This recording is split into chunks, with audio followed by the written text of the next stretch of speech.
પારિવારિક યાત્રાથી બરાબર એક દિવસ પહેલા જ્યારે મારા રૂમના ખૂણામાં મારો સુટકેસ પૂરેપૂરો પેક કરીને તૈયાર રાખેલો હતો, ત્યારે મારો દીકરો મારી પાસે આવ્યો અને તેણે ખૂબ જ શાંતિથી કહ્યું, માં, આ વખતે તમારા માટે જગ્યા નથી.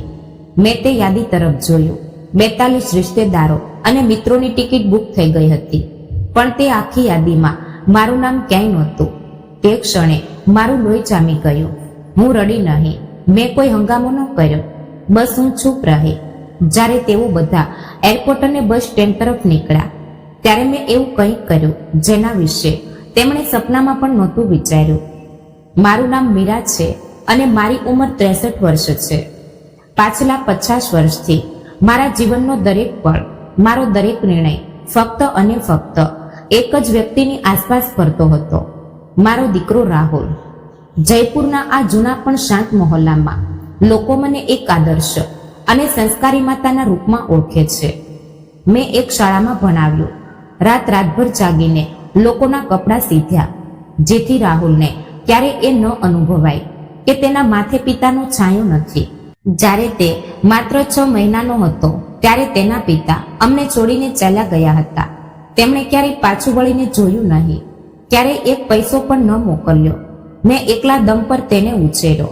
મારી ખુશીઓ, મારા શોખ, મારી ઊંઘ બધું જ રાહુલના ભવિષ્યની નીવમાં ચડાવી દીધું.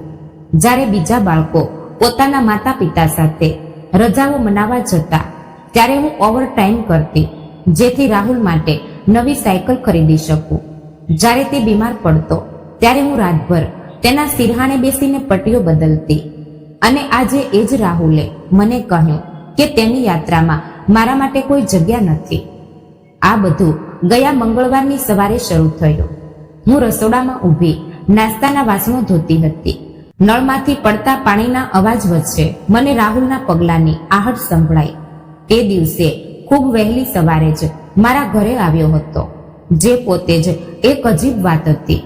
38 વર્ષનો રાહુલ હવે પોતાની પત્ની પ્રિયા સાથે એક નવા અને પોશ વિસ્તારમાં રહે છે, અને કોઈ કામ વગર તે ક્યારેય આટલી વહેલી મને મળવા આવતો નથી. તેણે ડાઇનિંગ ટેબલ પાસે ખુરશી ખેંચીને બેસી ગયો અને તેની આંગળીઓથી ટેબલને થપથપાવા લાગ્યો. આ તેની જૂની આદત હતી. જ્યારે પણ તે નર્વસ થતો, ત્યારે આવું જ કરતો. મેં તોલિયાથી હાથ લૂછ્યા અને મુસ્કુરાતા તેની તરફ વળી. શું વાત છે બેટા, બધું ઠીક તો છે ને? મેં પૂછ્યું. તેણે મારી આંખોમાં જોયા વગર જ જવાબ આપ્યો, માં, મને આ વર્ષની ટ્રીપ વિશે વાત કરવી છે. દર વર્ષે ઉનાળામાં અમારું આખું પરિવાર એક સાથે એક રિસોર્ટ કે કોઈ હિલ સ્ટેશન પર જતું હતું. છેલ્લા 15 વર્ષથી આ અમારી એક પારિવારિક પરંપરા હતી, અને દર વર્ષે આ યાત્રાની સંપૂર્ણ જવાબદારી મારી હતી. બધા માટે નાસ્તો બનાવો, ટિકિટનું ધ્યાન રાખવું, દવાઓ પેક કરવી, બાળકો માટે સ્નેક્સ બનાવવા, આ બધું હું જ કરતી. મને લાગ્યું કે તે મને એ જ બધું પૂછવા આવ્યો છે.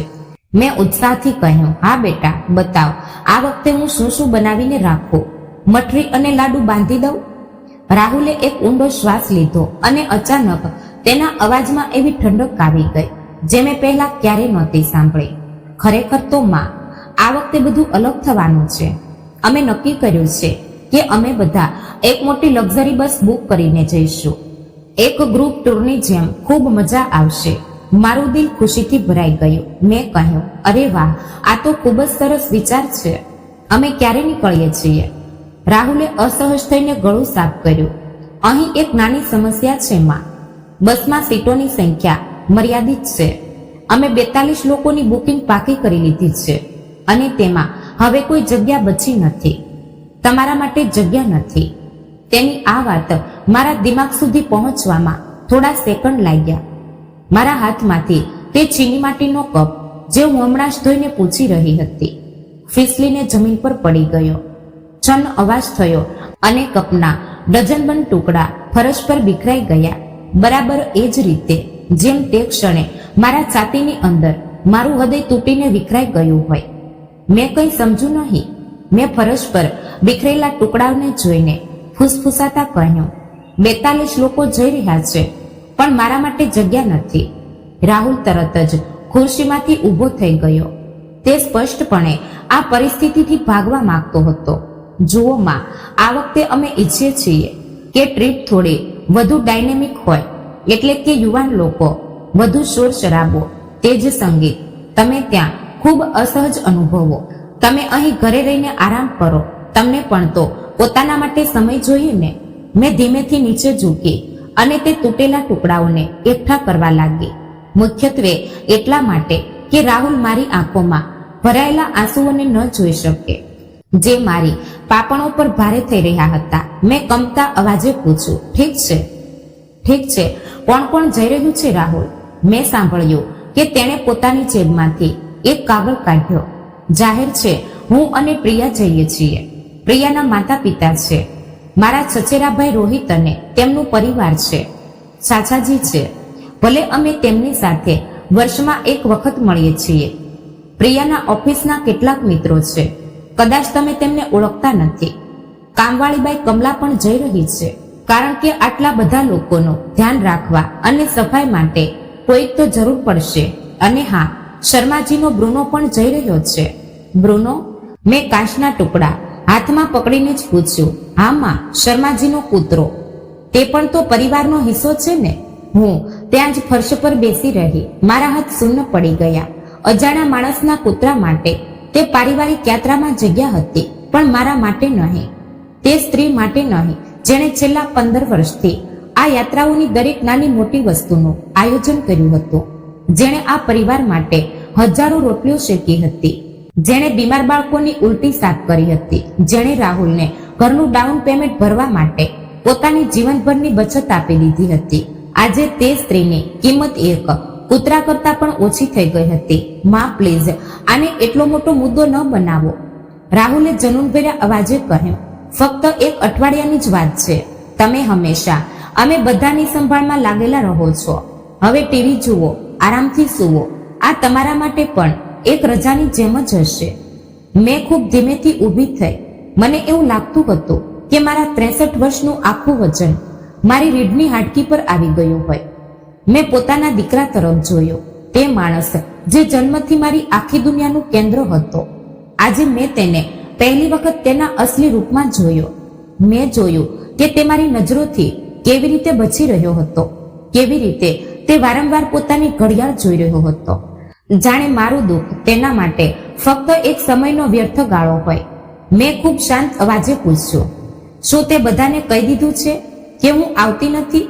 રાહુલે માથું હલાવ્યું. હા, પ્રિયાને લાગ્યું કે આ જ સાચું રહેશે, જેથી છેલ્લે ઘડીએ કોઈ અસહજ પરિસ્થિતિ ન ઊભી થાય.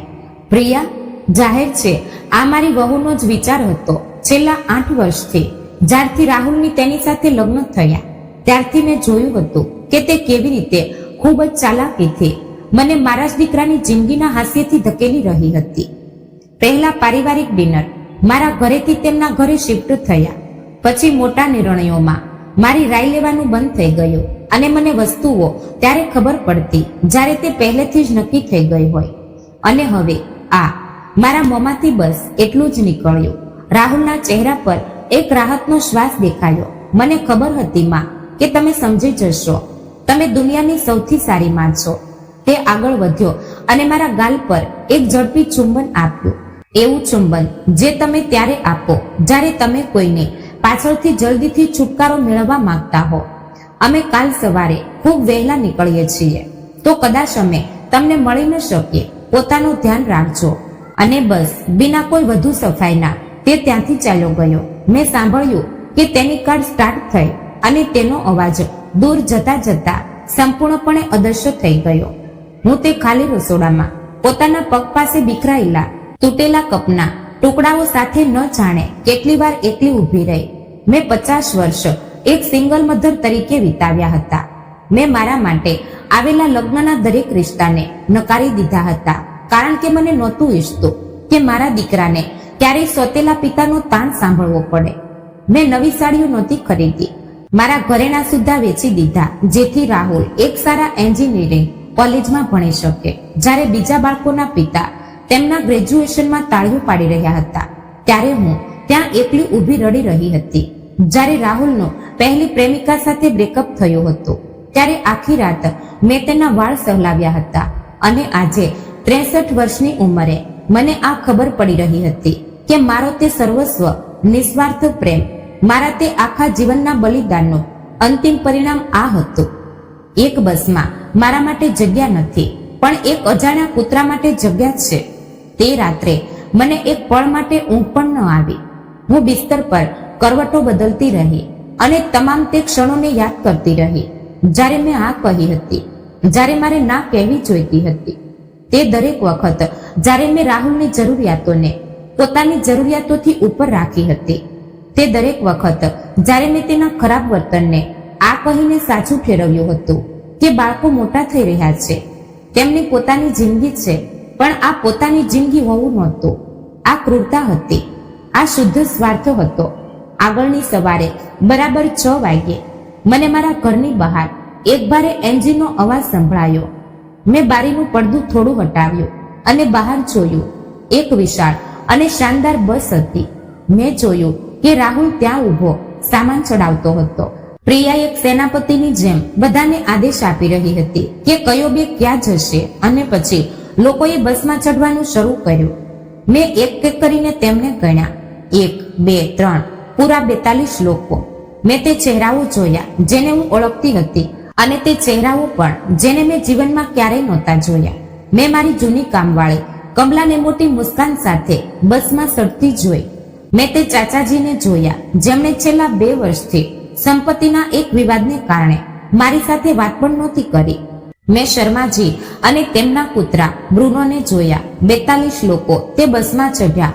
42 લોકો જેમને મારા દીકરાએ જન્મ આપનારી માતા કરતા વધુ મહત્વના, વધુ કિંમતી અને વધુ જરૂરી સમજ્યા. રાહુલે બસમાં ચડતા પહેલા 1 સેકન્ડ મારી બારી તરફ જોયું. અમારી નજરો એક ક્ષણ માટે મળે.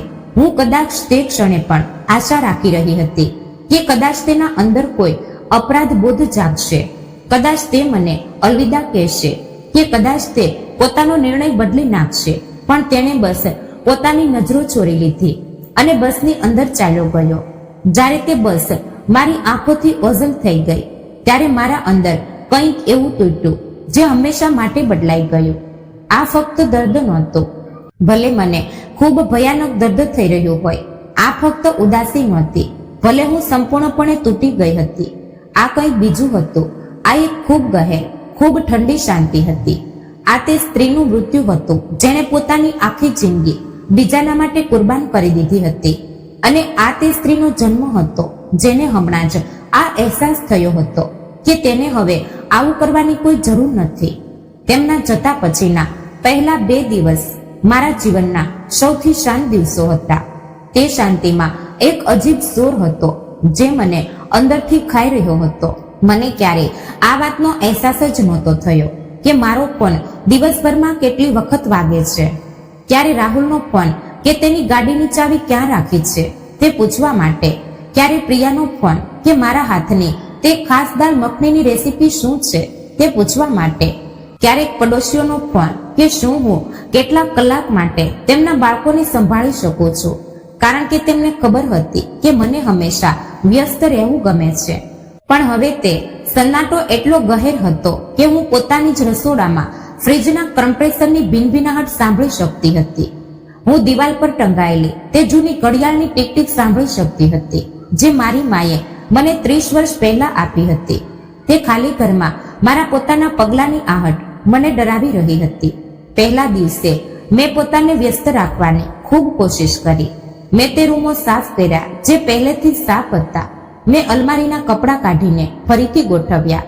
મેં તે છોડમાં પાણી રેડ્યું જેને પાણીની જરૂર જ નહોતી. પણ બીજા દિવસે જ્યારે હું સવારે ઉઠી અને મને અહેસાસ થયો કે આજે મારી પાસે કરવા માટે કોઈ જરૂરી કામ નથી, સુલઝાવવા માટે કોઈ પારિવારિક સંકટ નથી, કોઈ બીજા માટે ખોરાક રાંધવાની કોઈ મજબૂરી નથી, ત્યારે હું પોતાના જૂના સોફા પર બેસી ગઈ અને દાયકાઓ પછી પહેલી વખત હું ફક્ત પોતાના માટે હાજર હતી. તે ક્ષણ ખૂબ ડરાવનારી હતી. 50 વર્ષથી મારી ઓળખ સંપૂર્ણપણે રાહુલની માં હોવામાં સીમિત થઈ ગઈ હતી. મીરા જે હંમેશા ઉપલબ્ધ રહે છે, મીરા જે ક્યારેય કોઈ કામ માટે ના નથી કહેતી, મીરા જે બધાની દરેક સમસ્યાનો ઉકેલ કાઢી આપે છે. તે જવાબદારી વગર હું અસલમાં કોણ હતી?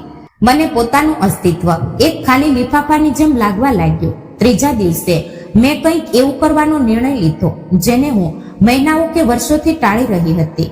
છત પર બનેલા તે જૂના સ્ટોર રૂમની સફાઈ, ત્યાં દર્શકોની યાદો, જૂના બોક્સ અને ન જાણે કેટલું એવું સામાન પડ્યું હતું જેનો સામનો કરવાની હિંમત હું ક્યારેય જોડી નહોતી શકી.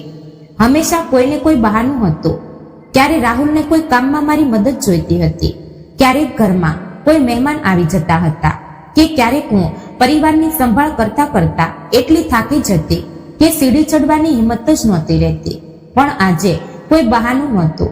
હું ધીમે ધીમે છતની સીડી ચડવા લાગી. મારા ઘૂંટણમાં દરેક પગલે હળવો દર્દ ઉઠી રહ્યો હતો, જે મારી ઉંમર અને મારી થાક બંનેની ગવાહી આપી રહ્યો હતો. જ્યારે મેં સ્ટોર રૂમનો જંગ લાગેલું દરવાજો ખોલ્યો ત્યારે અંદર એક અજીબ ઉમસ અને ફિનાઇલની ગોળીઓની ગંધ મારું સ્વાગત કર્યું. નાની ખિડકીમાંથી છણીની આવતા તડકામાં ધૂળના કણો નાચી રહ્યા હતા. હું લાકડાના ફ્લોર પર બેસી ગઈ અને મેં સામે રાખેલો પહેલો લોખંડનો બોક્સ ખોલ્યો. તેમાં તસવીરો હતી, હજારો તસવીરો. બાળપણનો રાહુલ, શાળાના પહેલા દિવસનો રાહુલ, દરેક જન્મદિવસ, દરેક ગ્રેજ્યુએશન, તેના જીવનનો દરેક મહત્વનો પળ તે તસવીરોમાં કેદ હતો. પણ તે હજારો તસવીરમાંથી હું કદાચ કોઈ તસવીરમાં હતી જ. હું હંમેશા કેમેરાની પાછળ રહેનારી વ્યક્તિ હતી, અને જો કોઈ તસવીરમાં હું દેખાતી પણ હતી તો તે હંમેશા કિનારે હતી, મુસ્કુરાતી હતી, પણ સ્પષ્ટપણે થાકેલી. મારી આંખોની નીચેના તે કાળા ઘેરા તે અનેક રાતોની વાત કહી રહ્યા હતા, જે મેં પોતાના બીમાર દીકરાની સંભાળ કરતા કે પોતાની સિલાઈ મશીન પર ઝૂકીને બીજાના કપડાં સીવતા વિતાવી હતી. મને એક તસવીર મળી જેમાં 7 વર્ષનો રાહુલ પોતાની નવી સાયકલ સાથે ઊભો હતો. મને તે દિવસ ખૂબ સારી રીતે યાદ હતો. તે સાયકલ ખરીદવા માટે મેં 3 મહિના સુધી લગાતાર 2 શિફ્ટમાં કામ કર્યું હતું. મેં મારી સાસુએ આપેલી તે 2 સોનાની ચૂડીઓ પણ ગીરવે મૂકી દીધી હતી. તસવીરમાં રાહુલ ખુશીથી ચમકી રહ્યો હતો, પણ હું તેમાં નહોતી. હું હંમેશાની જેમ તે ખુશીને ફક્ત જોઈ રહી હતી, તેને જીવી નહોતી. હું તે યાદોને પલટી રહી હતી ત્યારે જ મારી નજર એક ખૂબ જ જૂના અને મોટા ભૂરા રંગના લિફાફા પર પડી. તે લિફાફા પર મારા સ્વર્ગીય પિતાની લખાવટમાં મારું નામ લખેલું હતું. મારી પ્યારી દીકરી મીરા માટે. મારા હાથ કંપવા લાગ્યા. મારા પિતાનું અવસાન 6 વર્ષ પહેલા થયું હતું. મેં ધીમેથી તે લિફાફો ખોલ્યો. તેથી અંદર ઘણા બધા કાનૂની દસ્તાવેજો હતા, જમીનના કાગળો, કેટલાક જૂના એગ્રીમેન્ટ અને 5 વર્ષ જૂના બેંક સ્ટેટમેન્ટ. જેમ જેમ હું તેમને વાંચવા લાગી તેમ તેમ મારા હૃદયના ધબકારા તેજ થવા લાગ્યા. મારા પિતાએ પોતાની પાછળ મારા નામે 2 સંપત્તિઓ છોડી હતી. એક મુખ્ય બજારમાં બનેલી વ્યાપારિક દુકાન અને શહેરના બાહ્ય વિસ્તારમાં એક મકાન જે કરાએ ચડાવેલું હતું. દસ્તાવેજો અનુસાર આ બંનેમાંથી દર મહિને લગભગ 80,000નું કરાઈ આવતું હતું. રૂપિયા 80,000 મહિને, એવું પૈસું જેની મેં આજ સુધી શકલ પણ નહોતી જોઈ. મારા શ્વાસ ઉખડવા લાગ્યા. આવું કેવી રીતે થઈ શકે કે મને આ વિશે કંઈ ખબર ન હોય? મેં ગભરાહટમાં કાગળો વધુ પલટ્યા ત્યારે મને એક પત્ર મળ્યો. આ પત્ર વકીલ શર્માજી તરફથી રાહુલને લખાયેલો હતો અને તેની તારીખ 4 વર્ષ જૂની હતી. મેં કંપાતા હાથે તે પત્ર ખોલીને વાંચવાનું શરૂ કર્યું. તેમાં લખ્યું હતું, પ્રિય રાહુલજી, જેમ કે અમારી ગયા મંગળવારે થયેલી બેઠકમાં નક્કી થયું હતું, અમે તમારા દ્વારા મંગાવવામાં આવેલા મુખ્યાતરનામાના ટ્રાન્સફરની પ્રક્રિયાને આગળ વધારી રહ્યા છીએ. તમારી માતા શ્રીમતી મીરાજીની સંપત્તિઓમાંથી થતી આવક સીધી તે બેંક ખાતામાં જમા થશે, જે તમે અમને જણાવ્યું છે. જેમ તમે કહ્યું છે કે આ તેમની ઈચ્છા છે. જો કે હું આ વાત પર જોર આપવા માંગુ છું કે તમારી માતાજીને વ્યક્તિગત રૂપે આવીને આ કાનૂની દસ્તાવેજો પર હસ્તાક્ષર કરવા પડશે. કેવાયસી નિયમો અનુસાર તેમની શારીરિક રીતે હાજરી અનિવાર્ય છે. અત્યાર સુધી અમને ફક્ત તે દસ્તાવેજો મળ્યા છે જેના પર તમે કહો છો કે તેમણે હસ્તાક્ષર કર્યા છે. પણ કાનૂની પ્રક્રિયાને સંપૂર્ણ રીતે કાયદેસર બનાવવા માટે એક વખત તેમની સામસામે મુલાકાત લેવી જરૂરી છે. મારા હાથની કંપારી હવે આખા શરીરમાં ફેલાઈ ગઈ હતી. પત્રમાં આગળ લખ્યું હતું, હું છેલ્લા 4 વર્ષના બેંક સ્ટેટમેન્ટ પણ સાથે મોકલી રહ્યો છું. જેમ તમે જોઈ શકો છો, દર મહિને રૂપિયા 80,000ની આવક લગાતાર તમારા ખાતામાં આવી રહી છે. અમે આશા રાખીએ છીએ કે આ પૈસાનો ઉપયોગ તમારી માતાજીની સંભાળ અને તેમની ભલાઈ માટે જ થઈ રહ્યો હશે. જેમ તમે અમને સોંપેલા દસ્તાવેજોમાં દાવો કર્યો છે, રૂપિયા 80,000 મહિને ગુણ્યા 12 મહિના ગુણ્યા 4 વર્ષે મેં મનમાં હિસાબ કર્યો, લગભગ રૂપિયા 38 લાખ છેલ્લા 4 વર્ષથી રાહુલ દર મહિને તે પૈસા પોતાના ખાતામાં લઈ રહ્યો હતો, જે કાનૂની અને નૈતિક રીતે મારા હતા. હું તે ધૂળભર્યા સ્ટોર રૂમના ફ્લોર પર બેસી રહી. મારી આસપાસ તે જીવનની યાદો વિખરાયેલી હતી, જેને મેં સંપૂર્ણપણે પોતાના દીકરાને સમર્પિત કરી દીધી હતી. અને મારા હાથમાં તે વાતનો પાકો પુરાવો હતો કે તે દીકરો વર્ષોથી મને લૂંટી રહ્યો હતો. મને યાદ આવ્યા તે પાછલા 4 વર્ષ જ્યારે મેં પૈસાની તંગી ભોગવી હતી, જ્યારે મારા દાંતમાં ભયાનક દર્દ હતું અને રૂટ કેનાલનો ખર્ચ ઉઠાવવા મારી પાસે પૈસા નહોતા. તો મેં દર્દની ગોળીઓ ખાઈને 6 મહિના કાઢ્યા હતા. જ્યારે રાહુલે મારી પાસે પોતાના નવા ઘરના ડાઉન પેમેન્ટ માટે મદદ માંગી હતી, ત્યારે મેં મારી માએ આપેલી આખરી સોનાની ચેન વેચીને તેને રૂપિયા 5 લાખ આપ્યા હતા. અને આ બધું ત્યારે થઈ રહ્યું હતું જ્યારે તે દર મહિને મારા નામના રૂપિયા 80,000 ચૂપચાપ પોતાના ખાતામાં નાખી રહ્યો હતો. મેં બોક્સને વધુ ખંગોળ્યું. હવે મારો હેતુ બદલાઈ ગયો હતો. મને વકીલ શર્માજીના વધુ પત્રો મળ્યા અને દરેક પત્ર આગળના પત્ર કરતા વધુ સખ્ત ભાષામાં લખાયેલો હતો. દરેક પત્રમાં મારી વ્યક્તિગત રીતે આવીને હસ્તાક્ષર કરવાની માંગ કરવામાં આવી હતી.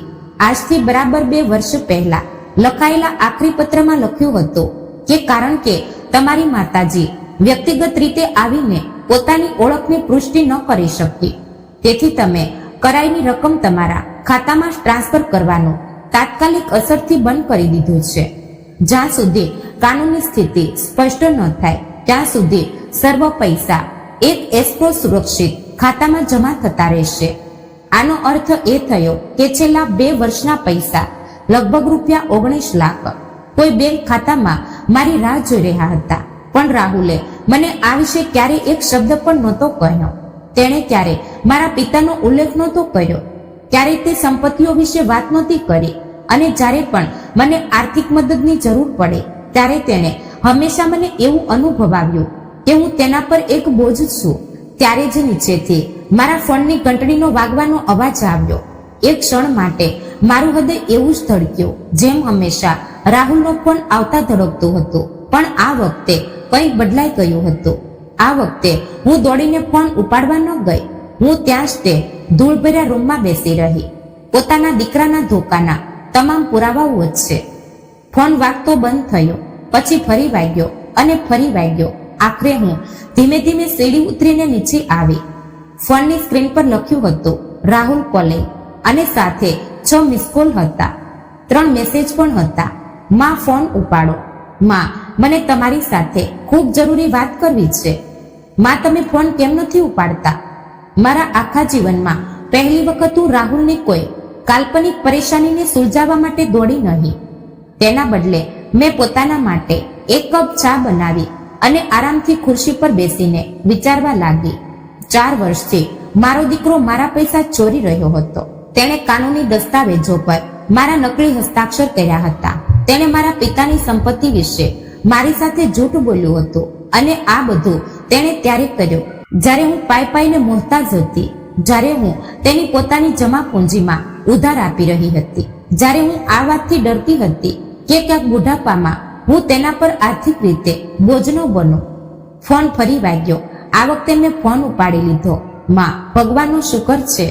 રાહુલનો અવાજ ખૂબ તણાવમાં લાગી રહ્યો હતો, લગભગ હતાશ. હું સવારથી તમને ફોન કરી રહ્યો છું. તમે ક્યાં હતા?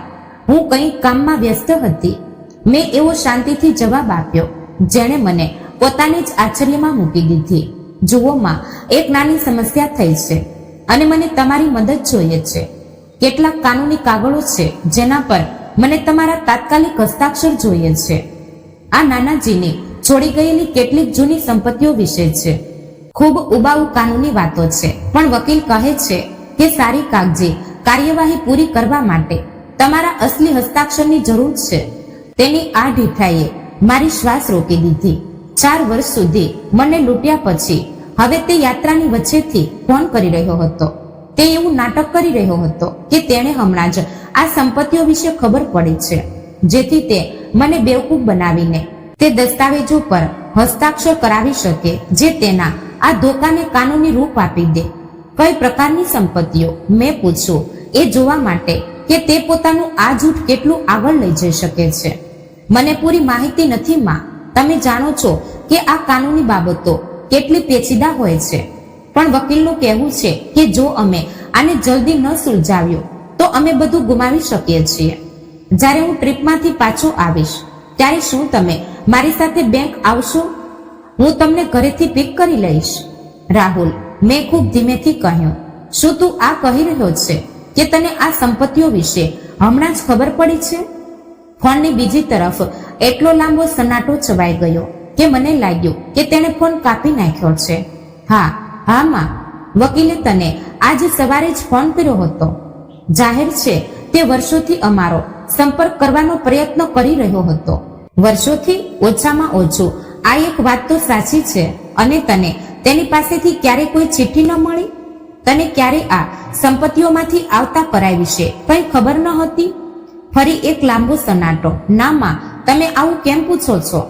મેં પોતાની આંખો બંધ કરી અને અંદર એક એવી વસ્તુ અનુભવી જેને મેં દાયકાઓથી અનુભવી નહોતી. એક ખૂબ ઠંડી, સ્પષ્ટ અને ગહેર આગ જે મારા લોહીમાં વીજળીની જેમ દોડી રહી હતી. આ તે તીવ્ર ગુસ્સો નહોતો જે મને જવાનીમાં આવતો હતો. આ કંઈક બીજું હતું, કંઈક ખૂબ જોખમી. આ તે સ્ત્રીનો ગુસ્સો હતો જે આખરે ઊંઘમાંથી જાગી ચૂકી હતી.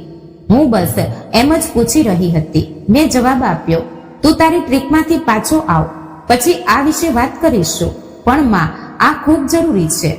મેં ફોન કાપી નાખ્યો. મારો દીકરો જે 50 વર્ષથી મારી દુનિયાનું કેન્દ્ર હતો, તે હમણાં જ મારા મોં પર મને ઠગવાનો પ્રયત્ન કરી રહ્યો હતો.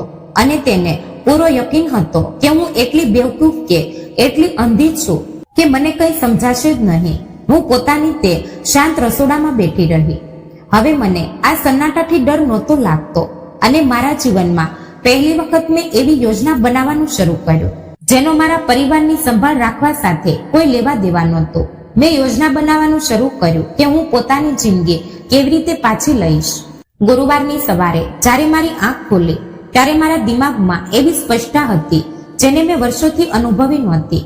દાયકાઓમાં પહેલી વખત હું એવું વિચારીને ઉઠી નહોતી કે આજે રાહુલને શું જોઈએ છે, કે આજે મારે પરિવારનું કયું સંકટ ટાળવું છે.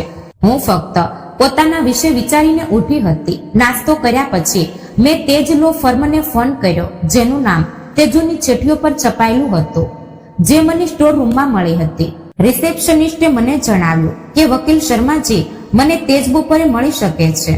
બપોરે જ્યારે હું શર્માજીના ઓફિસમાં દાખલ થઈ ત્યારે તેઓ પોતાની ખુરશીમાંથી ઊભા થઈ ગયા. શ્રીમતી મીરાજી, તેમણે એક ઊંડો શ્વાસ લેતા કહ્યું, હું વર્ષોથી આ મુલાકાતની રાહ જોઈ રહ્યો હતો. શર્માજી લગભગ 60 વર્ષના એક સુલઝેલા વ્યક્તિ લાગતા હતા. તેમના ચહેરા પર રાહત અને ચિંતા બંને ભાવ એક સાથે હતા. તેમનો ઓફિસ મોટી મોટી કાનૂની પુસ્તકોથી ભરેલો હતો અને તેમની મેજ પર તેમના પરિવારની એક તસવીર રાખેલી હતી. તેમને જોઈને મને મારા સ્વર્ગીય પિતાની યાદ આવી ગઈ. શર્માજી, મને આ સમજવું છે કે મારા પિતાની વસિયત અને સંપત્તિઓ સાથે અસલમાં શું થઈ રહ્યું છે. મેં સીધું મુદ્દાની વાત કરી. તેમણે પોતાની ખુરશી ઠીક કરી અને મારા નામની એક ખૂબ મોટી ફાઇલ ખોલી. તમારા પિતાજી, ભગવાન તેમની આત્માને શાંતિ આપે, તમારા માટે 2 સંપત્તિઓ છોડી ગયા હતા. એક મુખ્ય બજારમાં બનેલી દુકાન જે છેલ્લા 8 વર્ષથી કરાયે છે અને શહેરની બહાર એક મકાન જે પણ સારા કરાયે ચઢાવેલું છે. તેમણે ઘણા કાગળો કાઢ્યા અને મારી તરફ મેજ પર ફેલાવી દીધા. આ બંનેમાંથી આવતું કુલ કરાય ખૂબ સ્થિર રહ્યું છે, લગભગ ₹80,000 મહિને. જ્યારે 6 વર્ષ પહેલા તમારા પતિનું અવસાન થયું ત્યારે આ સર્વ આવક સીધી તમારા ખાતામાં આવી જોઈતી હતી, પણ મને ક્યારેય એક પણ પૈસો ન મળ્યો. મેં કહ્યું. મારા અવાજમાં હળવી કંપારી હતી જેને હું છુપાવી ન શકી.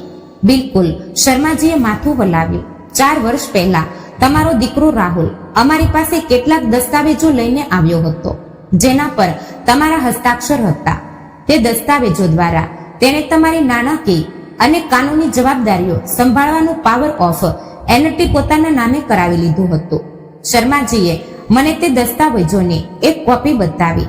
ત્યાં મારું નામ લખેલું હતું અને તેના ઉપર જે હસ્તાક્ષર હતા તે ઘણી હદ સુધી મારા જેવા જ લાગતા હતા, પણ તે સ્પષ્ટપણે મારા નહોતા. જ્યારે હું હસ્તાક્ષર કરું છું ત્યારે આખરે એક નાનો ગુમાવો આપું છું જે મેં બાળપણમાં શીખ્યો હતો.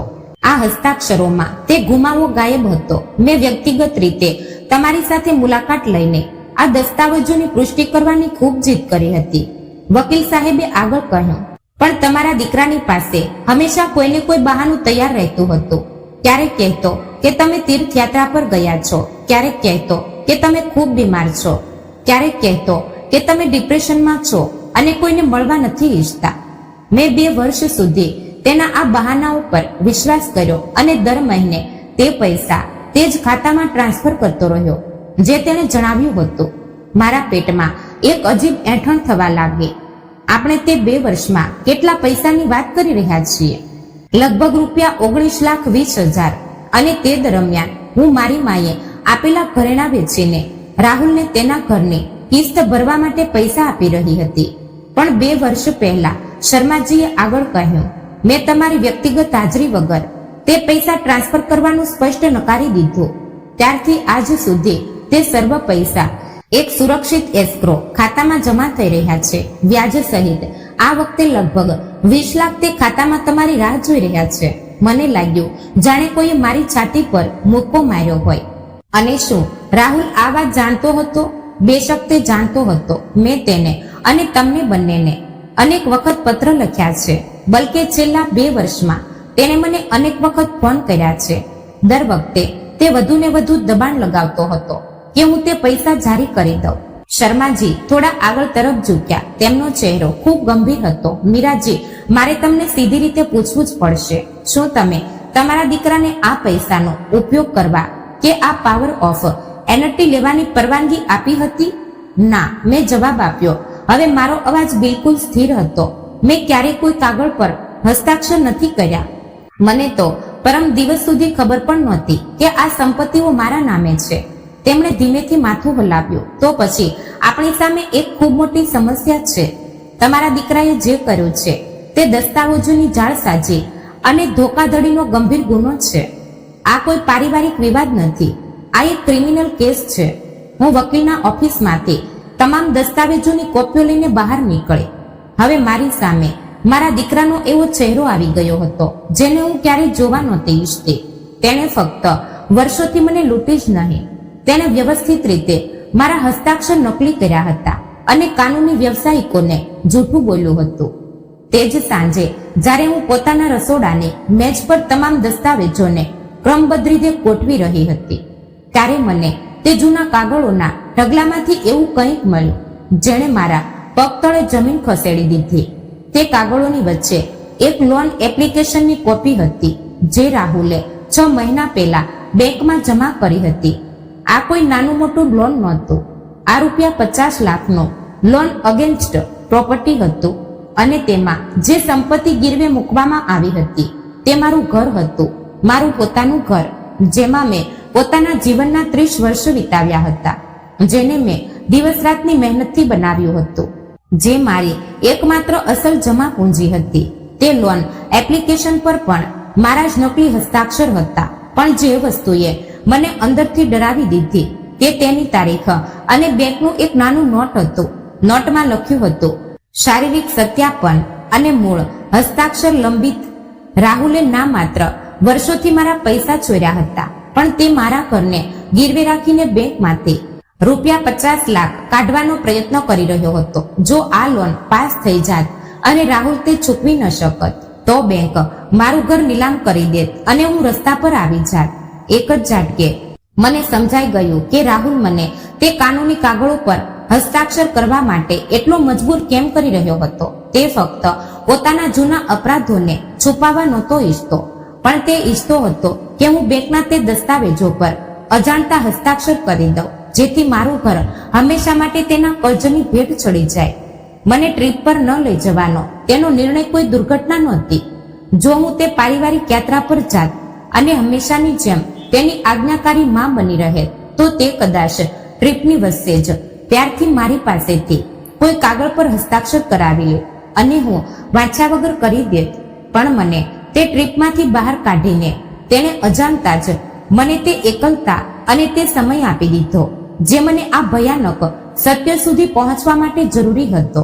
તેની ક્રૂરતા જ મારી સૌથી મોટી રક્ષક બની ગઈ હતી. તે રાત્રે ઘણા દિવસો પછી હું ખૂબ ગહેર ઊંઘમાં સૂઈ ગઈ. એટલા માટે નહીં કે મારા મનમાં કોઈ શાંતિ હતી, પણ એટલા માટે કારણ કે હવે મને ખબર હતી કે મારો અસલી દુશ્મન કોણ છે. અને હું આ પણ જાણતી હતી કે હવે સમય આવી ગયો છે કે મારા દીકરાને પણ ખબર પડે કે તે કઈ સ્ત્રી સામે ટકરાયો છે. શનિવારની સવારે તે મનહૂસ યાત્રા શરૂ થયાના બરાબર 4 દિવસ પછી સવારે 6 વાગ્યે મારા ફોનની ઘંટડી વાગી. સ્ક્રીન પર ચમકતું નામ જોઈને મારા ચહેરા પર એવી ઠંડી મુસ્કાન આવી ગઈ જે મેં પોતાના આખા જીવનમાં ક્યારેય અનુભવી નહોતી. રાહુલ. મેં ફોનને 5 વખત વાગવા દીધો, પછી ખૂબ એમથી નાનથી ઉપાડ્યો. માં. તેના અવાજમાં ધબડાટ હતી, લગભગ પાગલો જેવી હડબડાટ. ભગવાનનો શુકર છે તમે ફોન ઉપાડ્યો. એક ખૂબ મોટી ઇમરજન્સી આવી ગઈ છે. ઇમરજન્સી? મેં પોતાની સવારની ચા કપ ભરતા બિલકુલ શાંત સ્વરમાં પૂછ્યું, જાણે આ કોઈ સામાન્ય સવાર હોય. કઈ પ્રકારની ઇમરજન્સી? આ થોડું પેચીદા છે માં. મને જોઈએ છે કે તમે સોમવારની સવારે સૌથી પહેલા બેંક પહોંચો. કેટલાક કાગળો છે જેના પર તમારે તાત્કાલિક હસ્તાક્ષર કરવા પડશે, વરના અમે. ખેર, ફોન પર સમજાવવું ખૂબ મુશ્કેલ છે. હું પોતાના રસોડાની મેજ પર બેસી હતી. મારી સામે વકીલ શર્માજીએ આપેલા સર્વ દસ્તાવેજો, તે નકલી પાવર ઓફ એટર્ની અને મારા ઘરને ગીરવે રાખીને માંગેલા ₹50 લાખના લોનની કોપીઓ કાળજીપૂર્વક ગોઠવાયેલી હતી.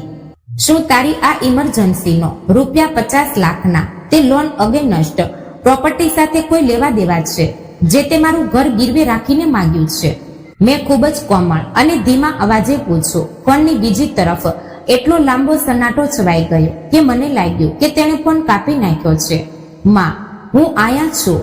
તેનો અવાજ હવે કંપી રહ્યો હતો.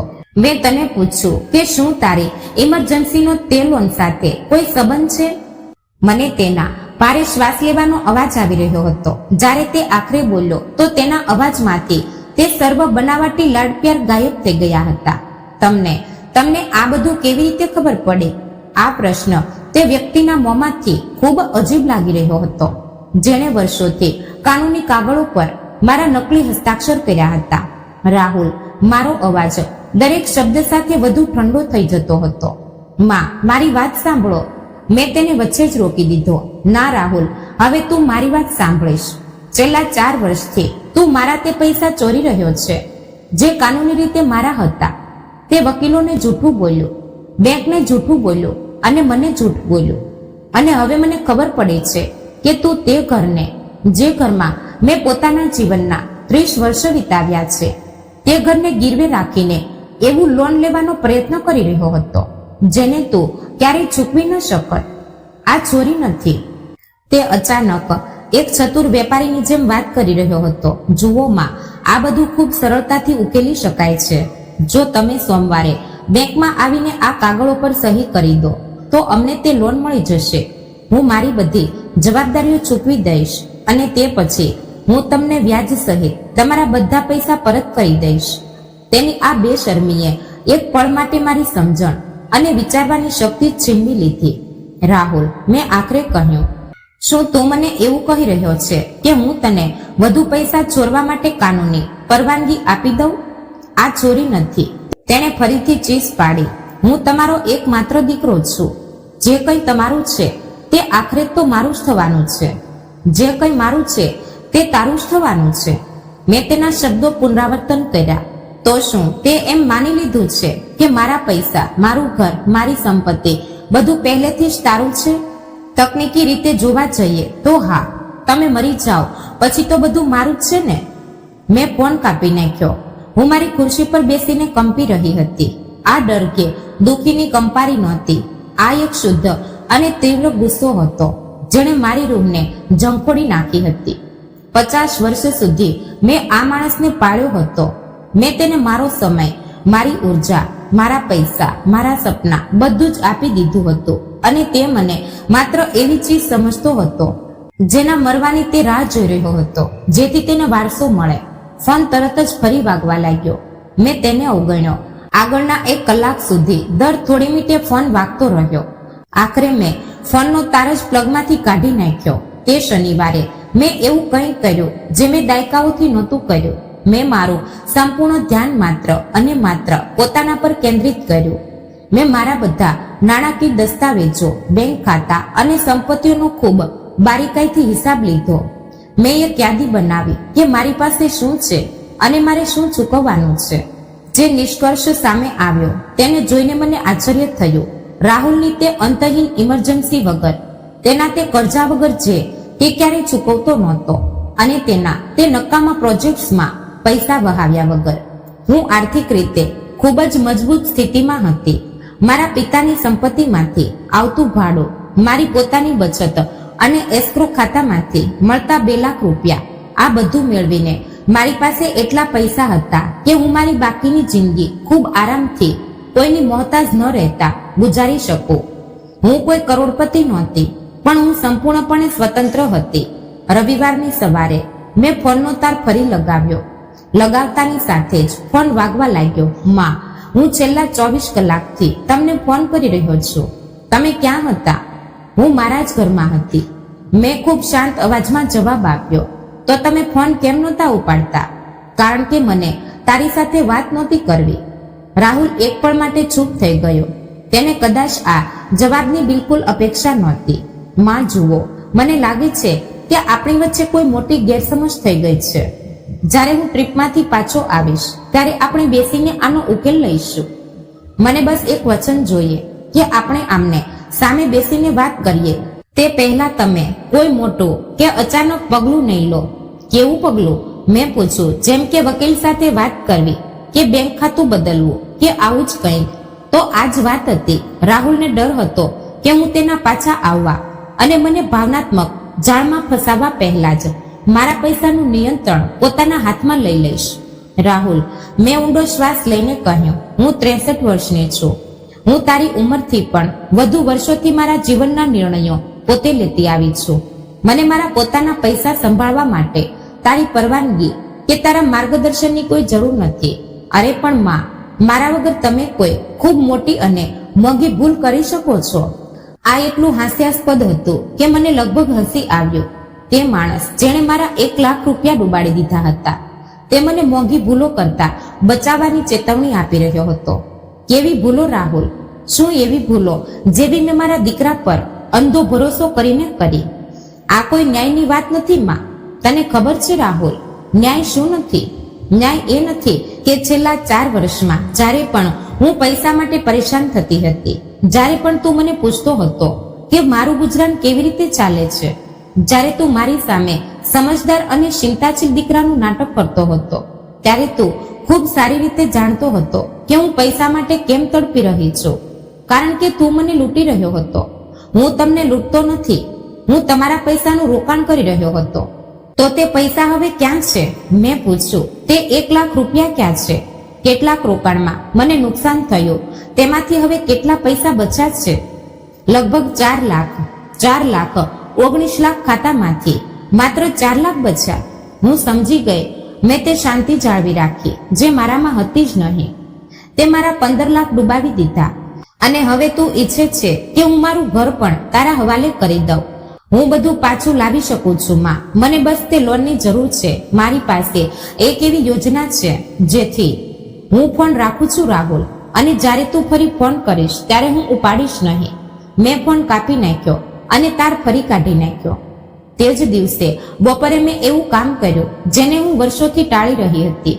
મેં મારી નાની બહેન આરતીને ફોન કર્યો. આરતી બીજા રાજ્યમાં રહેતી હતી.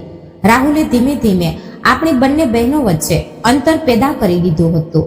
તે અવારનવાર મને કહેતો કે આરતી માસી હંમેશા આપણા કામમાં દખલ કરે છે અને મારા પર હાવી થવાનો પ્રયત્ન કરે છે. આજે મને સમજાઈ રહ્યું હતું કે રાહુલ એમ કેમ કહેતો હતો, કારણ કે આરતી તેની અસલિયત ઓળખતી હતી. મીરા દીદી. ફોન ઉપાડતાની સાથે જ આરતીના અવાજમાં આશ્ચર્ય સ્પષ્ટ દેખાતું હતું. તમે ઠીક તો છો ને? આપણે કેટલા વર્ષોથી વાત નથી કરી. હું બિલકુલ ઠીક છું આરતી. મેં કહ્યું, સાચું કહું તો આટલા વર્ષોમાં આજે પહેલી વખત હું આટલી ઠીક છું. પણ મને તને કંઈ કહેવું છે. મેં તેને બધું જ કહી દીધું. તે પારિવારિક ટ્રીપમાંથી મને બહાર કાઢવાથી લઈને મારા જાળી હસ્તાક્ષરો, ચોરાયેલા ભાડા અને મારા ઘરને ગીરવે મૂકવાના પ્રયત્ન સુધી બધું. આરતી આખી વાત દરમિયાન બિલકુલ ચૂપ રહી. તે ત્યારે જ વચ્ચે બોલતી જ્યારે તેને કોઈ વાત સારી રીતે સમજવી હોય. જ્યારે હું ચૂપ થઈ ત્યારે લાઈનની બંને બાજુ એક ભારે સન્નાટો હતો. દીદી, આરતીએ આખરે કહ્યું, તને યાદ છે મેં રાહુલના લગ્નના દિવસે તને શું કહ્યું હતું? મને યાદ હતું. આરતી મને એક ખૂણામાં લઈ જઈને કહ્યું હતું કે રાહુલ જે રીતે મારી સાથે વાત કરે છે તે તેને બિલકુલ પસંદ નથી. મેં ત્યારે રાહુલનો બચાવ કર્યો હતો અને આરતીને કહ્યું હતું કે તું મારા દીકરાને સમજતી નથી. હા, મને યાદ છે. મેં સ્વીકાર્યું. તે કહ્યું હતું કે રાહુલ મને માતા તરીકે નહીં પણ પોતાના રિટાયરમેન્ટ પ્લાન તરીકે જુએ છે. મને આ કહેતા ખૂબ તકલીફ થઈ રહી છે દીદી, પણ તે વાત આજે સાચી સાબિત થઈ. આરતીનો અવાજ ખૂબ કોમળ પણ અત્યંત દ્રઢ હતો. શાયદ હવે સમય આવી ગયો છે દીદી કે તમે એ રીતે તેની માં બનવાનું છોડી દો જે રીતે તમે છેલ્લા 50 વર્ષથી હતી.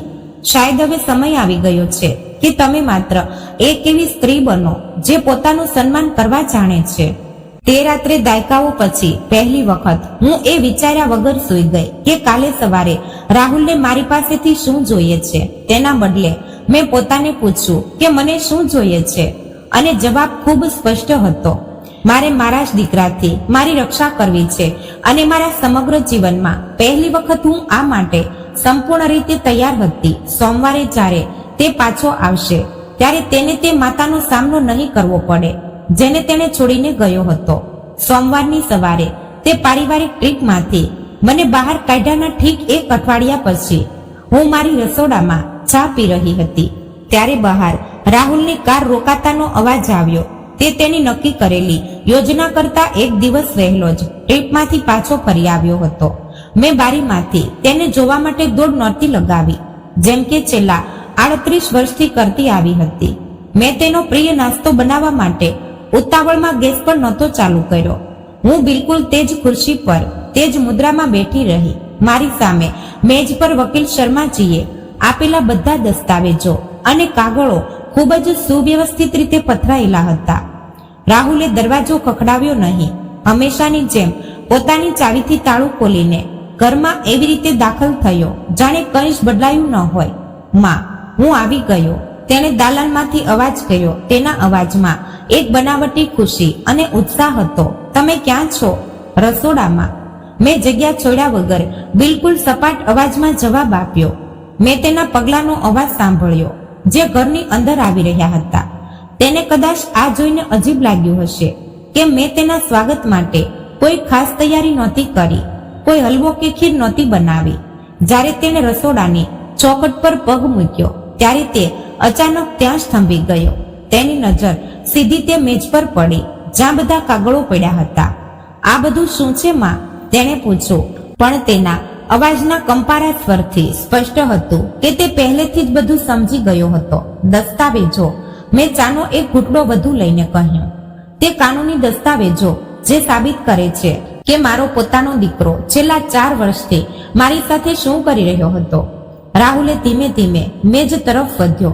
તેની આંખો તે કાગળોને સ્કેન કરી રહી હતી.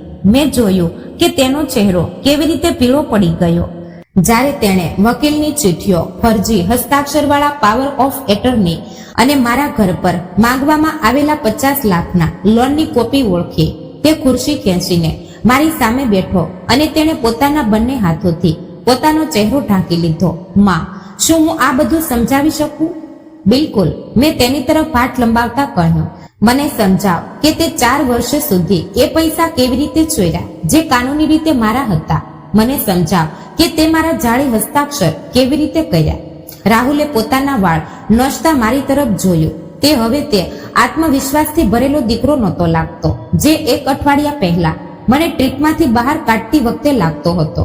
હવે તે એવો ચોર લાગતો હતો જેના હાથ પકડાઈ ગયા હોય. જુઓ માં, જ્યારે નાનાજીનું અવસાન થયું અને તેમણે તે સંપત્તિઓ તમારા નામે છોડી, ત્યારે મને ખબર હતી કે તમને કાનૂની દાવપેચ બિલકુલ સમજાતા નથી.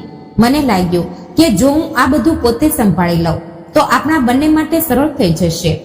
કોના માટે સરળ? મેં ઊંડો શ્વાસ લીધો. તારા માટે, કારણ કે તને કોઈ હિસાબ આપવો ન પડે. કે મારા માટે, જેથી તું ચૂપચાપ મને લૂંટી શકે? હું તને લૂંટતો નથી, તેણે મેચ પર હાથ મારતા કહ્યું. હું તમારા પૈસાને સાચી જગ્યાએ લગાવી રહ્યો હતો, જેથી તે વધે. મેં શર્માજીની એક ચિઠ્ઠી ઉપાડી. આ ચિઠ્ઠીમાં સ્પષ્ટ લખ્યું છે કે વકીલ શર્માજી વ્યક્તિગત રીતે મને મળવા માંગતા હતા. તે મને ક્યારેય નહોતું કહ્યું કે વકીલ મને વાત કરવા માંગે છે. રાહુલે મારી નજરોથી બચવાનો પ્રયત્ન કર્યો, કારણ કે તમે કાનૂની ભાષા સાંભળીને ગભરાઈ જાઓ છો. હું બધું વધુ સારી રીતે સંભાળી શકતો હતો, અને તે ફરજી હસ્તાક્ષર. મેં સીધી તેની આંખોમાં જોતા પૂછ્યું. તે હંમેશા મને ઉતાવળમાં ઘણા કાગળો પર સહી કરાવી છે, પણ તે મારી જાણ બહાર કોઈ કાનૂની દસ્તાવેજ પર મારા હસ્તાક્ષરની નકલ કરી. રાહુલ, શું તને ખબર છે કે આને ધોખાધડી કહેવાય છે? આ ગંભીર ગુનો છે. તે પોતાની ખુરશી પર તન કરીને બેઠો, અને એક પળ માટે મને તેમાં જૂનો ઘમંડી રાહુલ દેખાયો, જે વિચારતો હતો કે તે કંઈ પણ કરીને બચી શકે છે. ગુનો? હું તમારો દીકરો છું. મેં જે કર્યું તે તમારી મદદ કરવા માટે કર્યું. શું તમે સાચે જ પોતાના દીકરાને ગુનેગાર કહેશો, જે માત્ર પોતાની માતાની સુરક્ષાનો પ્રયત્ન કરી રહ્યો છે? સુરક્ષા? મારો અવાજ હવે મારા નિયંત્રણની બહાર જતો હતો. રાહુલ, જે વર્ષોમાં તું મારી સુરક્ષા કરી રહ્યો હતો, તેમાં શું તને યાદ છે કે હું આર્થિક રીતે કેટલો સંઘર્ષ કરી રહી હતી? શું તને યાદ છે જ્યારે મારી જૂની સ્કૂટર ખરાબ થઈ અને મારે નવી લેવા માટે કર્જ લેવું પડ્યું? શું તને યાદ છે જ્યારે મેં મારો ઈલાજ મહિનાઓ સુધી માત્ર એટલા માટે ટાળ્યો કારણ કે મારી પાસે ડોક્ટરની ફીના પૈસા નહોતા? શું તને યાદ છે જ્યારે મેં મારી માતાના ઘરેણાં વેચીને તને તારા ઘર માટે 1 લાખ આપ્યા હતા? હા, પણ શું? હું મારી ખુરશીમાંથી ઊભી થઈ ગઈ. જ્યારે હું મારી માતાના ઘરેણાં વેચી રહી હતી, ત્યારે તારી પાસે મારા 1 લાખ પડ્યા હતા. આ કેવી સુરક્ષા હતી, રાહુલ?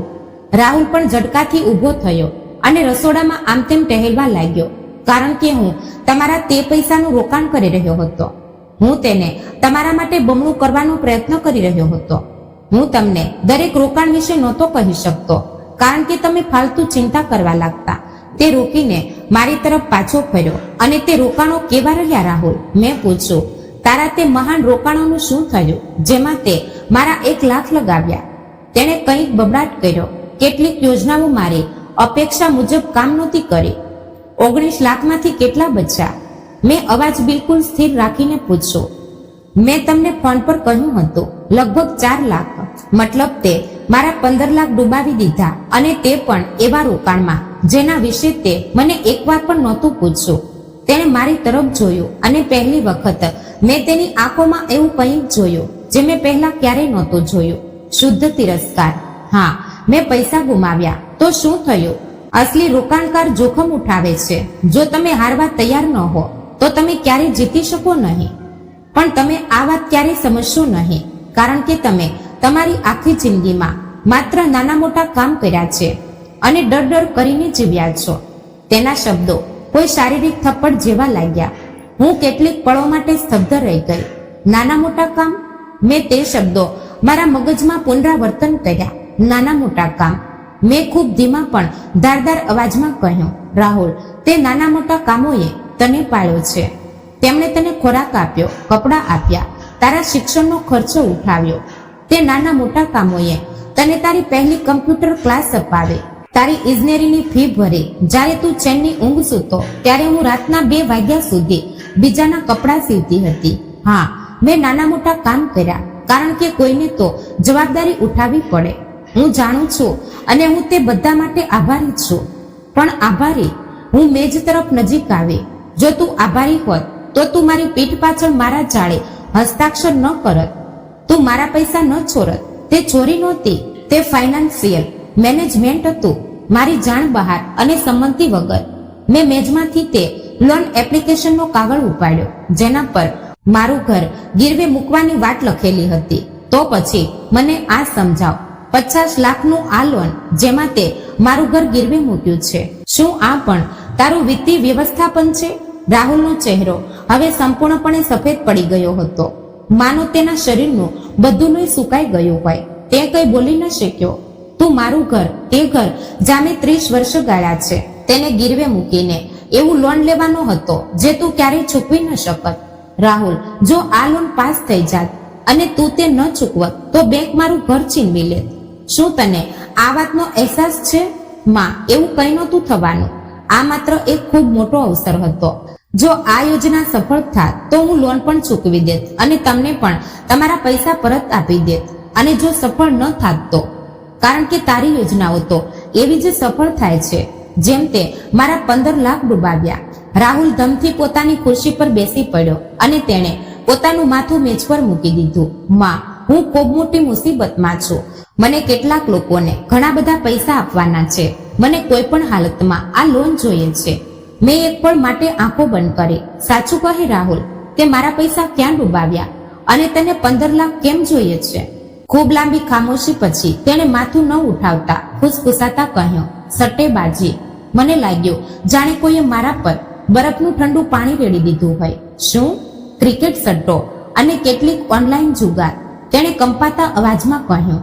આ એટલું ખરાબ નથી જેટલું લાગે છે. મારી પાસે એક સિસ્ટમ હતી. મને બસ કેટલાક કર્જ તાત્કાલિક ચૂકવવાના છે. વરના તે લોકો 15 લાખ મારા મોંમાંથી બસ આ જ શબ્દ નીકળ્યા. મારા પિતાની સંપત્તિમાંથી આવેલા 15 લાખ તે સટ્ટાબાજીમાં ઉડાવી દીધા. હા, તે અચાનક માથું ઉઠાવીને ચીસ પાડ્યો. તેની આંખોમાં આંસુ હતા, પણ તે પશ્ચાતાપના નહીં, પણ પોતાની જ હતાશાના આંસુ હતા. હા, મેં તમારા પૈસા સટ્ટામાં લગાવ્યા, પણ હું બધું જીતવા માટે કરી રહ્યો હતો. મને ખબર હતી કે હું જીતી શકું છું. હું ધીમે ધીમે મારી ખુરશી પર બેઠી. એવું લાગી રહ્યું હતું જાણે મારી દુનિયાનો છેલ્લો ખૂણો પર ધરાશય થઈ ગયો હોય. વર્ષોથી મેં દરેક વ્યક્તિ પાસેથી રાહુલનો બચાવ કર્યો હતો, જેણે તેના ચરિત્ર પર સવાલ ઉઠાવ્યા હતા. જ્યારે મારી બહેન આરતી શંકા કરતી, જ્યારે પડોશી તાણા મારતા, જ્યારે મને પોતાને પણ અંદરથી કંઈ ખોટું લાગતું, મેં હંમેશા મારા દીકરા માટે બહાના શોધ્યા હતા. પણ આ વાતનું કોઈ બહાનું નહોતું. રાહુલ, મેં આખરે એવી શાંતિ સાથે કહ્યું જે મૃત્યુના સન્નાટા જેવી હતી, હું ઈચ્છું છું કે તું હમણાં જ મારા ઘરમાંથી બહાર નીકળી જા. શું? તે અવિશ્વાસથી મારી તરફ જોવા લાગ્યો. પોતાનો સામાન લે અને મારા ઘરમાંથી નીકળી જા હમણાં. માં, તમે મજાક કરો છો ને? હું તમારો દીકરો છું. હું મુસીબતમાં છું. મારી જાનને ખતરો થઈ શકે છે. હું ખુરશીમાંથી ઊભી થઈ અને રસોડાના દરવાજા તરફ ઈશારો કર્યો. હા, તું મારો દીકરો છે અને 50 વર્ષ સુધી મેં તને મારું બધું આપ્યું. મારો સમય, મારી જવાની, મારી ઊંઘ, મારા પૈસા, મારા સપના, બધું. અને તે પ્રેમ અને તે બલિદાનનો ઉપયોગ સટ્ટો રમવા, જૂઠ બોલવા અને મને સડક પર લાવવા માટે કર્યો. આ છોરી નહોતી. તે હજુ પણ તે જ વાત પર અડગ હતો. આ છોરી છે રાહુલ. આ ધોખો છે અને આ વિશ્વાસઘાત છે. તે મારી તરફ લપક્યો અને તેણે મારા બંને હાથ પકડવાનો પ્રયત્ન કર્યો. તેની આંખોમાં હવે જાનવર જેવી દહેશત હતી. માં, પ્લીઝ, જો તમે મારી આખરી વખત મદદ કરી દો તો હું કસમ ખાઉં છું કે હું બધું ઠીક કરી દઈશ. હું પાય પરત કરીશ. ક્યાં પૈસાથી રાહુલ?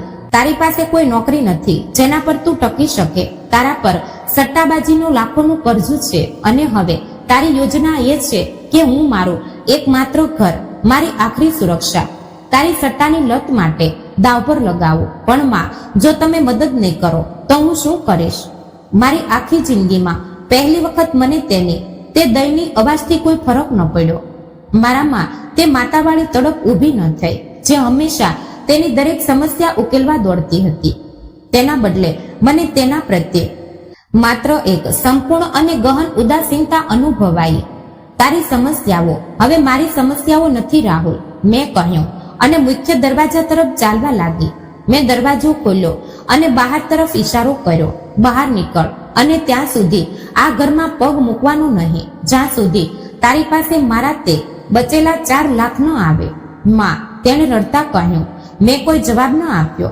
હું બસ દરવાજો પકડીને ઊભી રહી. તેણે જોયું કે મારા ચહેરા પર કોઈ ભાવના નથી, કોઈ પીગળવું નથી. આખરે હાર માનીને તે ભારે પગલે બહાર નીકળ્યો. તે પોતાની કાર સુધી ગયો. વારંવાર પાછું વળીને જોતો રહ્યો, કદાચ એ આશામાં કે હું હંમેશાની જેમ તૂટી જઈશ. તેને પાછો બોલાવીશ, તેને ગળે લગાવીશ અને કહીશ કે કોઈ વાત નહીં બેટા, બધું ઠીક થઈ જશે. પણ હું દરવાજા પર પથ્થરની જેમ ઊભી રહી જ્યાં સુધી તેની કાર સડકના તે મોડથી ગાયબ ન થઈ ગઈ. પછી મેં દરવાજો બંધ કર્યો, કુંડી લગાવી અને મારી આખી જિંદગીમાં પહેલી વખત મેં પોતાને સંપૂર્ણ રીતે આઝાદ અનુભવ્યું. રાહુલના જતા પછીના પહેલા કેટલાક દિવસ મારા જીવનના સૌથી મુશ્કેલ દિવસો હતા. પણ આ મુશ્કેલી તેને યાદ કરવાની કે તેની કમી અનુભવવાની કારણે નહોતી, બલકે તે ભયાનક સન્નાટાને કારણે હતી.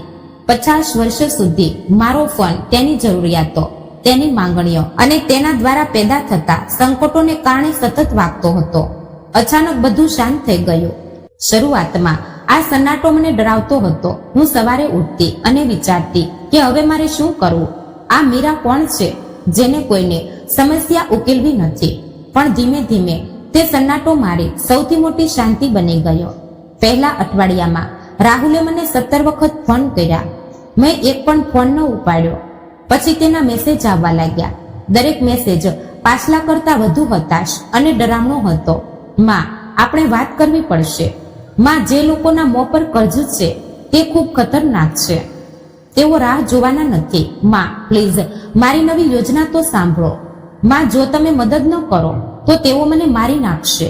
તે છેલ્લા મેસેજે મારા માની માતાને લગભગ પીગાળી દીધી. હું ફોન ઉપાડીને તેને પાછો બોલાવવા જતી હતી, પણ ત્યારે જ મને મારી બહેન આરતીની યાદ આવી ગઈ. દીદી, સટ્ટેબાજો અને જુવારીઓ પાસે હંમેશા એક નવું સંકટ હોય છે, હંમેશા એક નવી યોજના હોય છે, અને જો તમે તેમને તાત્કાલિક પૈસા ન આપો તો તેઓ હંમેશા કોઈને કોઈ જાનલેવા ખતરામાં હોવાનું નાટક કરે છે. મેં ફોન પાછો મૂકી દીધો. જ્યારે રાહુલના મેસેજ કામ ન આવ્યા ત્યારે તેણે બીજા પ્રયાસો શરૂ કર્યા. તે અલગ અલગ સમયે મારા ઘરની બહાર આવીને ઘંટડી વગાડતો રહેતો. ક્યારેક તે ફૂલો લઈને આવતો, ક્યારેક પોતાની પત્ની પ્રિયાને સાથે લાવતો. પ્રિયા દરવાજા બહાર ઊભી રહીને જોર જોરથી રડવાનું નાટક કરતી અને કહેતી કે રાહુલ બદલાઈ ગયો છે, તેને બસ એક આખરી તક જોઈએ છે. મેં ક્યારેય દરવાજો ન ખોલ્યો. ત્રીજા અઠવાડિયે રાહુલ પોતાની આખી ફોજ લઈને આવ્યો. તેણે તેજ સાચાજીને સાથે લાવ્યા, જેઓ તે પારિવારિક ટ્રીપમાં મજા કરીને ગયા હતા, પણ જેમની પાસે મારા માટે જગ્યા નહોતી. મેં પોતાની બારીના પડદા પાછળથી તેમને બહાર સડક પર ઊભા જોયા. મીરા, દરવાજો ખોલો. ચાચાજી સડક પરથી ચીસ પાડી રહ્યા હતા. પરિવારને તમારી સાથે વાત કરવી છે. રાહુલ એક ખૂબ જ હોનાર અને સારો છોકરો છે. તેને એક ભૂલ થઈ તો શું તમે તેને સડક પર છોડી દેશો? આસપાસની સ્ત્રીઓ પોતાના ઝરૂખા પર આવી ગઈ હતી. રાહુલ તેમને જોઈને વધુ નાટક કરવા લાગ્યો. મારી માતાને આ વકીલોએ ભડકાવી દીધી છે, જેઓ માત્ર આપણા પૈસા હડપવા માંગે છે. તે પડોશીઓને સંભળાવતો કહી રહ્યો હતો અને ખૂબ જલ્દી આખા મહોલ્લામાં મારી બદનામીના આ વાર્તા ફેલાઈ ગઈ. અચાનક હું તે ક્રૂર અને પાગલ માતા બની ગઈ, જેણે પોતાના એકમાત્ર દીકરાને તેની જરૂરિયાતના સમયે ઘરમાંથી કાઢી મૂક્યો. જે પડોશીઓના બાળકોને મેં વર્ષોથી ખવડાવ્યા હતા, તેમણે મારી સાથે નજર ચુરાવવાનું શરૂ કરી દીધું. કેટલીકે મને તરસભરી નજરે જોવા માંડ્યું, જાણે હું મારું માનસિક સંતુલન ગુમાવી બેઠી છું. માત્ર મારી બહેન આરતી અને વકીલ શર્માજી જ આખી સાચી વાત જાણતા હતા. દીદી, આરતીએ મને એક રાત્રે ફોન પર કહ્યું, આને બદનામીની સાજિશ કહેવાય છે. જ્યારે ચાલાક અને ધોખેબાજ લોકો પોતાના શિકાર પરથી નિયંત્રણ ગુમાવી બેસે ત્યારે તેઓ આ જ કરે છે. તેઓ તમારી આસપાસના લોકોને નિયંત્રિત કરવાનો પ્રયત્ન કરે છે, અને જેથી તમે તૂટી જાઓ. આખી ઘટના લગભગ 1 મહિના પછી મેં એવો નિર્ણય લીધો જેને હું વર્ષોથી ટાળી રહી હતી. મેં પોતાનું ઘર વેચવાનો નિર્ણય કર્યો. ભારતીય સમાજમાં જે ઘરમાં તમે આખી જિંદગી વિતાવી હોય તેને વેચવું એ ખૂબ મોટું કલંક માનવામાં આવે છે. પણ જ્યારે વકીલ શર્માજીએ મને કહ્યું કે રાહુલ મારી જાણ બહાર મારા ઘરને ગીરવે મૂકવાનો પ્રયત્ન કર્યો હતો, ત્યારે જ મને સમજાયું કે હું આ ઘરમાં ક્યારેય સુરક્ષિત અનુભવી શકીશ નહીં. દર રાત્રે મને એ જ ડર સતાવતો કે ક્યાંક રાહુલ કોઈ નવો જાળી કાગળ બનાવીને મારા માથા પરથી છત ન છીનવી લે. આ ઘરનો દરેક ખૂણો અનગણત બલિદાનોની યાદ અપાવતો, જેની ક્યારેય કદર નહોતી કરવામાં આવી. ઘર ખૂબ જલ્દી વેચાઈ ગયું.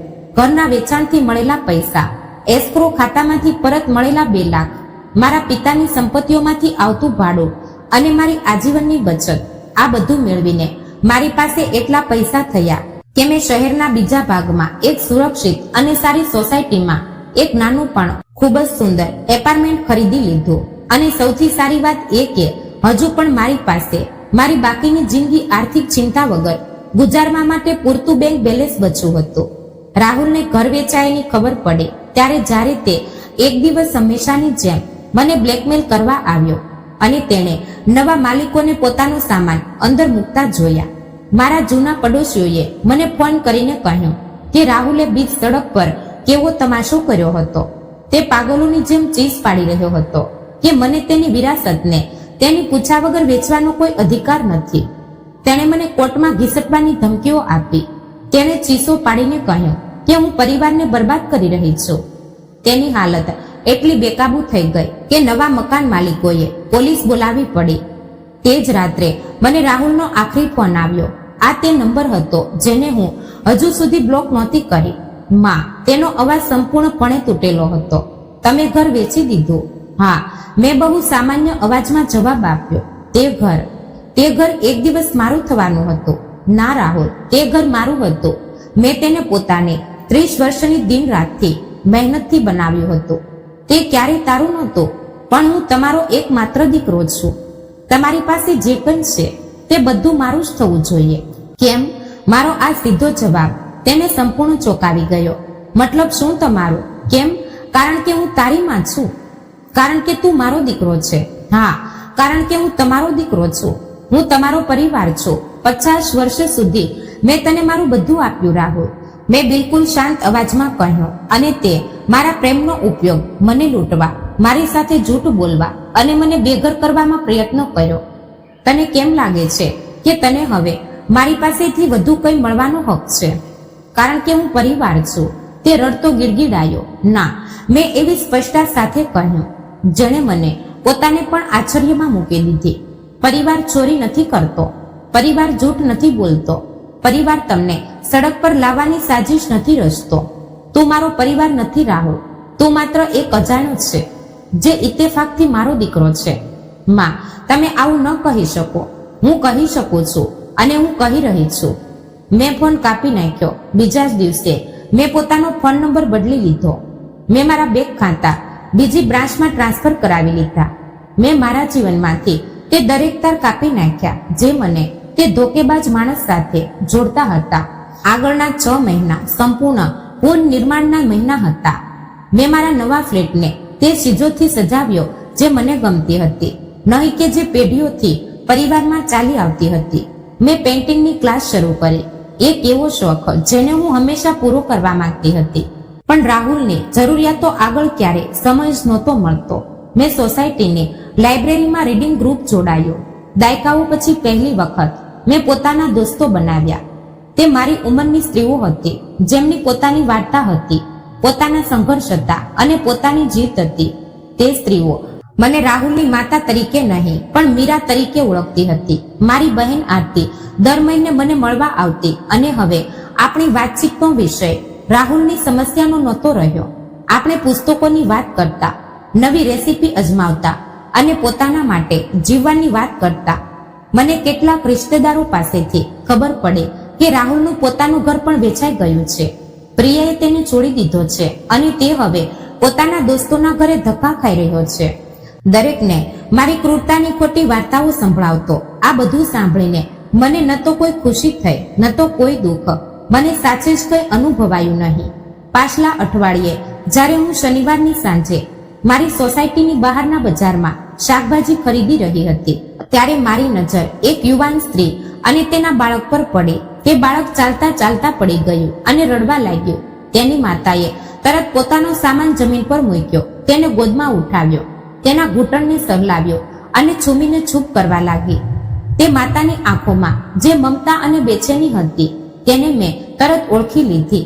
આ બિલકુલ તે જ મમતા હતી જે હું રાહુલના બાળપણમાં તેના માટે અનુભવતી હતી. તે ક્ષણે મારા સીનામાં એક અજીબસી તીસ ઊભી થઈ.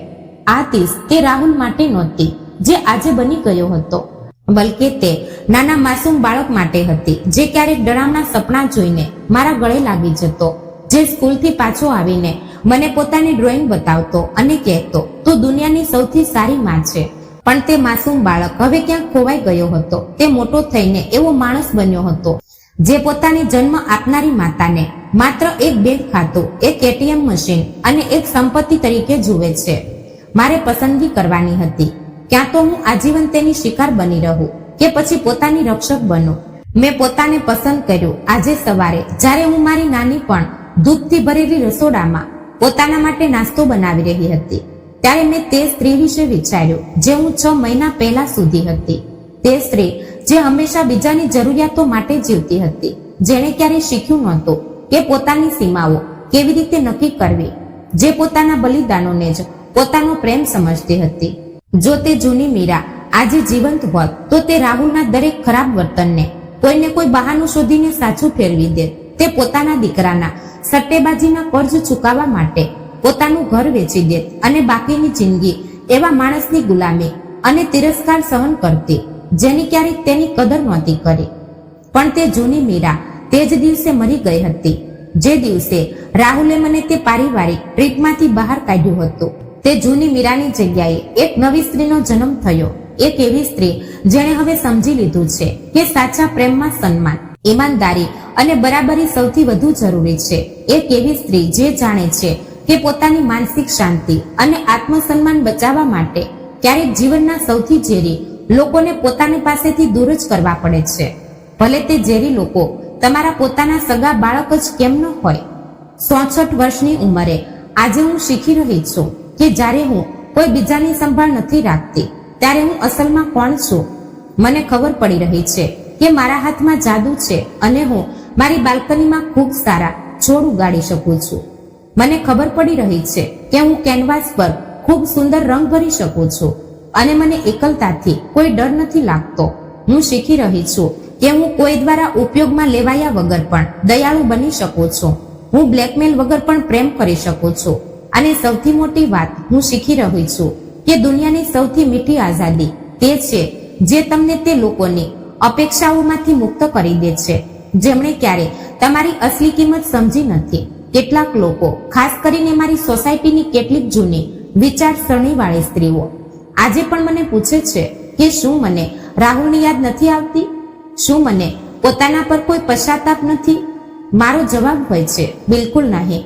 મને તે સતત ગભરાહટની કોઈ યાદ નથી આવતી કે આજે સવારે ઉઠીને મારે દીકરાની કઈ નવી મુસીબત ઉકેલવી પડશે. મને તે ડરની કોઈ યાદ નથી આવતી જ્યારે મારે ઘરમાં એક એક શબ્દ નાપતોલ કરીને બોલવું પડતું જેથી તેનો ગુસ્સો ન ભડકે. હા, મને એક વસ્તુની યાદ તો આવે છે, એક ભ્રમ. એ ભ્રમ કે મારો એક ભરાપૂરો પરિવાર છે જે મને પ્રેમ કરે છે. પણ ભ્રમ ભલે કેટલો સુંદર હોય, તેના સહારે તમે આખી જિંદગી ન કાઢી શકો. વાસ્તવિકતા હંમેશા ભ્રમ કરતા સારી હોય છે, ભલે તે શરૂઆતમાં કેટલી પણ કડવી લાગે.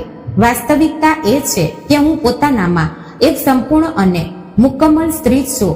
આ વાર્તા દ્વારા હું દરેક માતા, દરેક પિતા અને દરેક વૃદ્ધ વ્યક્તિને જીવનનો એક ખૂબ મોટો સબક આપવા માંગુ છું, જે પોતાના બાળકોના પ્રેમમાં અંધા બનીને પોતાનું બધું તેમના હવાલે કરી દે છે. સૌથી પહેલી અને સૌથી જરૂરી વાત, ક્યારેય પણ કોઈ પણ હાલતમાં કોઈ કાનૂની કાગળ કે મુખ્યાતરનામા પર બિના તેને વાંચ્યા અને સમજા સહી ન કરો. જો કોઈ કહે કે આ માત્ર ઔપચારિકતા છે તો ત્યાં જ અટકી જાઓ અને પોતાના વકીલ સાથે જાતે વાત કરો. બીજી વાત, પોતાની જીવનભરની ગાઢી કમાણી, પોતાની એફડી અને પોતાની સંપત્તિના અસલ કાગળો હંમેશા પોતાના નિયંત્રણમાં રાખો. તેમને કોઈ સુરક્ષિત બેંક લોકરમાં રાખો જેને માત્ર તમે જ ખોલી શકો. ત્રીજી વાત જે મેં ખૂબ મોટી કિંમત ચૂકવીને શીખી છે, જ્યારે તમારું પોતાનું બાળક કે કોઈ રિશ્તેદાર કહે તમને આ નાણાકીય વાતો સમજાતી નથી, હું બધું સંભાળી લઈશ, તો સમજી લો કે આ ખતરાની સૌથી મોટી ઘંટડી છે. પોતાનો પૈસાનો હિસાબ પોતે રાખવાનું શીખો, ભલે તે કેટલું પણ મુશ્કેલ લાગે. ચોથી અને સૌથી અગત્યની વાત, આજના ડિજિટલ યુગમાં પોતાના બેંકના મેસેજ એલર્ટ, યુપીઆઈનો પિન અને બેન્કિંગ પાસવર્ડ હંમેશા પોતાના જ ફોનમાં રાખો. કોઈને પણ પોતાના બેન્કિંગ એપનું નિયંત્રણ ન આપો. અને આખરી વાત, પ્રેમ પોતાની જગ્યાએ છે અને આર્થિક સુરક્ષા પોતાની જગ્યાએ. ભરોસો કરો પણ હંમેશા તપાસ પડતાળ પણ કરો. તમારી આર્થિક આઝાદી જ તમારા બુઢાપાનું સૌથી મોટું સન્માન છે. તેને કોઈ પણ ભાવનાત્મક દબાણમાં આવીને છીનવાવા ન દો. આજે જ્યારે મારી આ નવી અને આઝાદ જિંદગી પર સૂરજ ઢળી રહ્યો છે, હું મારી બાલ્કનીમાં બેઠી છું. મારા હાથમાં ચાનો પ્યાલો છે અને મારા દિલમાં એક અજીબ સુકૂન છે. હું હવામાં પોતાનો પ્યાલો ઉઠાવું છું અને એક ખામોશ સલામ કરું છું તે સ્ત્રીને જે હું ક્યારેક હતી અને તે સ્ત્રીને જે હું આજે બની છું. 64 વર્ષમાં પહેલી વખત હું બિલકુલ તે જ જગ્યાએ છું જ્યાં મારે હોવું જોઈતું હતું. હું પોતાની સાથે છું, હું શાંત છું અને હું સંપૂર્ણ રીતે આઝાદ છું. જો મારી આ વાર્તાએ, મારા આ એકલતા અને મારી આ લડાઈએ તમારા દિલના કોઈ તારને સ્પર્શો હોય તો આ વિડીયોને લાઈક કર્યા વગર ન જતા આ ચેનલને સબસ્ક્રાઇબ કરો, જેથી એવી વધુ સાચી અને જીવન બદલી નાખનારી વાર્તાઓ હું તમારા સુધી પહોંચાડી શકું. અને કોમેન્ટ બોક્સમાં જરૂર જણાવજો કે શું તમે કે તમારી આસપાસ કોઈએ ક્યારે પોતાનાઓ પાસેથી આવો જ દગો ખાધો છે. ત્યાં સુધી આપ સૌને જય શ્રી કૃષ્ણ, રાધે રાધે, હર હર મહાદેવ.